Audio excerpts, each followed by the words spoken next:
Salut les amis, j'espère que vous allez très bien ce matin. Quant à moi, je vais merveilleusement bien. Alors, je suis ravi de vous retrouver sur ma chaîne YouTube. Dans cette courte vidéo, nous allons voir les points fondamentaux à savoir pour triompher l'adversité. Très bien. Comment triompher l'adversité? Voici l'objet de notre rencontre ce matin. Bien avant de continuer cette vidéo, n'oublie pas de liker, de la partager, de t'abonner à ma chaîne YouTube et suis-moi jusqu'à la fin de cette vidéo juste pour t'accaparer des principaux points pour triompher l'adversité. Alors le temps n'est pas très beau ce matin, il pleut énormément dans ces temps-ci, mais ceci ne peut pas nous empêcher de nous revoir. Nous allons triompher parce que ça rentre en ligne de compte avec notre thème de ce matin. Alors permettez-moi de couronner notre rencontre par une très belle histoire qui nous permettra d'illustrer notre thème. Un homme a décidé d'adopter un perroquet. Arrivé à la maison, le perroquet regarde l'homme et lui dit: vous êtes la personne qui a le moins de volonté que je connaisse. C'est dommage que ça soit comme ça. Alors l'homme fut surpris par ce que venait de lui dire le perroquet. Voyant la réaction de l'homme, le perroquet poursuivit en disant: vous n'avez vraiment aucune volonté. Ça devrait être illégal d'être comme ça. Alors l'homme se mit en colère et retourna dans le magasin pour se plaindre de ce que venait de lui dire l'animal. Il a ouvert la cage, saisit le perroquet et le secoua, lui demanda de ne plus jamais se comporter comme cela avant de présenter ses excuses à l'homme. En quittant le magasin, l'homme regarde à nouveau le perroquet qui lui dit: vous savez que vous êtes comme ça. Quelle leçon devons-nous tirer de cette très belle histoire? Ce qui est arrivé à l'homme qui a adopté le perroquet en est de même pour toi et moi. Nous savons tous ce qu'il faut faire pour réussir. Nous savons tous que pour devenir un sportif, un homme d'affaires, une entreprise ou même un cadre de haut niveau, il faut travailler durement et intelligemment tout en triomphant l'adversité. Ça, nous le savons. Nous savons tous que nous vivons dans un monde de pure concurrence, tant dans les affaires, tant dans les entreprises et même dans la vie active. Ça aussi, nous le savons. La seule chose que nous ne savons peut-être pas est si nous sommes prêts à relever le défi, c'est-à-dire triompher l'adversité. Cette question très pertinente m'a permis de partager ces idées avec vous afin que tous ensemble nous y parvenons. En un, il faut se nourrir de belles citations de motivation. Les citations de motivation sont des paroles, des messages qui énergisent notre monde intérieur. Pour une personne qui, à chaque moment, lorsqu'il se réveille ou lorsqu'il veut dormir, lit des belles citations de motivation et le reprogramme son subconscient sans qu'il ne le sache. Alors, je prends un exemple sur une citation de motivation qui dit: le plus grand plaisir de l'homme dans la vie est de réaliser ce que les autres vous pensent incapables de réaliser. Ou même je prends l'exemple de l'autre citation qui nous dit: si ton esprit est motivé, ton corps suivra. Vous voyez, c'est ce qui m'a motivé.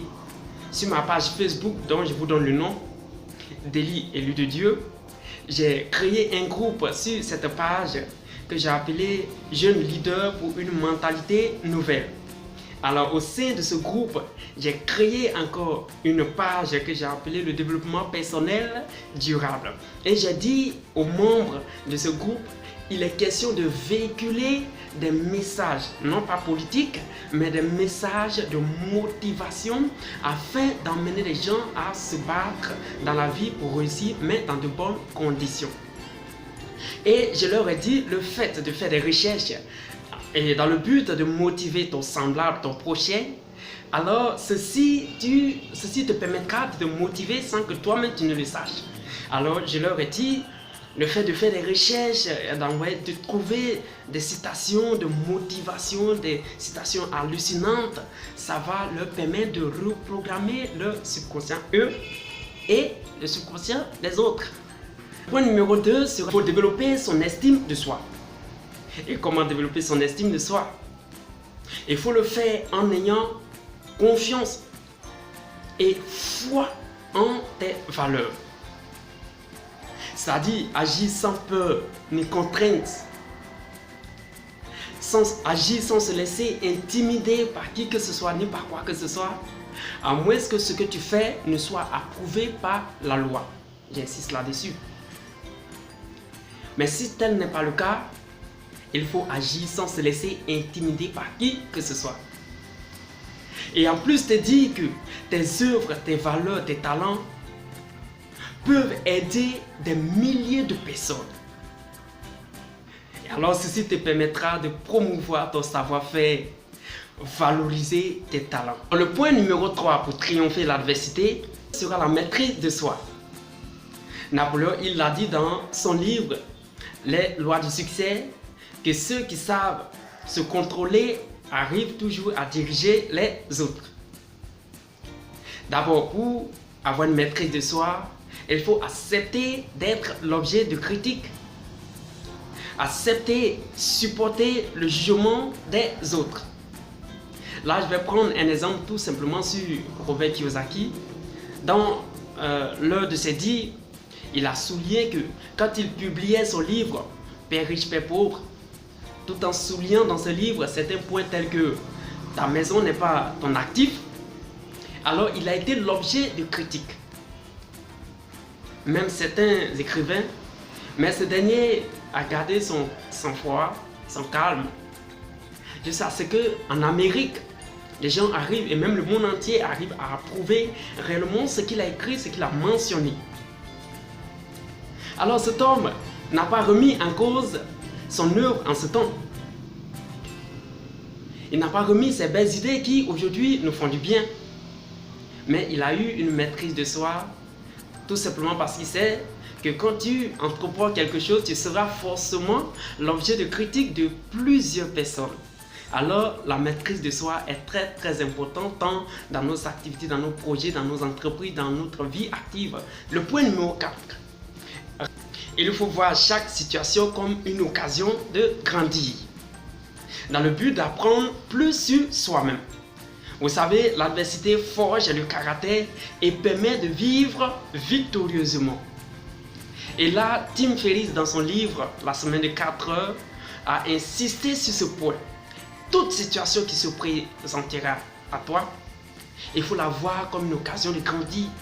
Ça te permettra de te forger et te permettra d'être plus expérimenté dans ton domaine, dans l'entrepreneuriat, dans tes activités, dans tes projets, dans ta fonction. Voir toute situation comme une occasion de grandir. Alors le dernier point sera rester focalisé sur son objectif tout en transformant toutes les situations en sa faveur. Peu importe les situations qui vont se présenter devant ta face.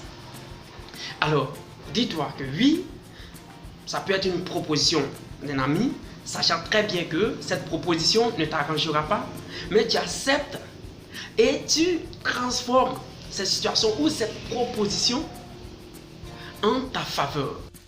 Alors pour clore cette vidéo, j'aimerais te dire qu'il faut avoir confiance en toi et en tes valeurs. Il faut toujours relever le défi en triomphant l'adversité. Il ne faut jamais te laisser intimider, te laisser influencer. Mets toi en valeur, mets tes connaissances en valeur, mets tes savoir-faire en valeur parce que ces choses peuvent aider des milliers de personnes à se relever et se battre dans le but de réussir leurs activités, leurs projets et leur entreprise. Alors si cette vidéo t'a plu, il ne faut pas oublier de t'abonner à ma chaîne YouTube, de la partager, de liker et même laisser des commentaires afin de me permettre de mieux m'orienter dans les vidéos prochaines. Merci bien. Noël Daily.